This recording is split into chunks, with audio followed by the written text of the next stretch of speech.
हम क्या करते हैं, इस पूरी रेंज को डेटाबेस का नाम दे देते हैं, इस पूरी रेंज को डेटाबेस का नाम दे देते हैं। कहां पे लिखा हमने, यहां लिखा डेटाबेस, ऊपर कोने में।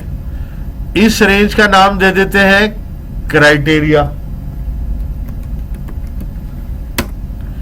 अब देखिए ये फॉर्मूला कितना आसान हो गया। डी सम, डेटाबेस मांग रहा है, चलो हमने भी डेटाबेस दे दिया, ये रहा डेटाबेस, कॉमा फील्ड कौन सी है, ये रही सेल, क्लिक किया आपने, कॉमा क्राइटेरिया कहां है, क्राइटेरिया ये रहा, खत्म। ये ज्यादा आसान नहीं हो गया कि इसके अंदर सिर्फ आपको एक दफा E3 लिखना पड़ा।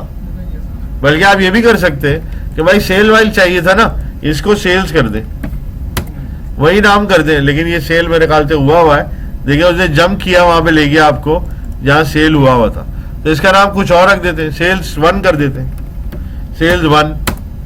ठीक है, अब इस फॉर्मूले को फिर से चेंज करते हैं, is equal to the sum, database का नाम है डेटाबेस, कॉमा फील्ड का नाम है सेल्स 1, कॉमा क्राइटेरिया का नाम है क्राइटेरिया। देखिए कितना छोटा सा फॉर्मूला बन गया, डेटाबेस सेल्स 1 क्राइटेरिया। अब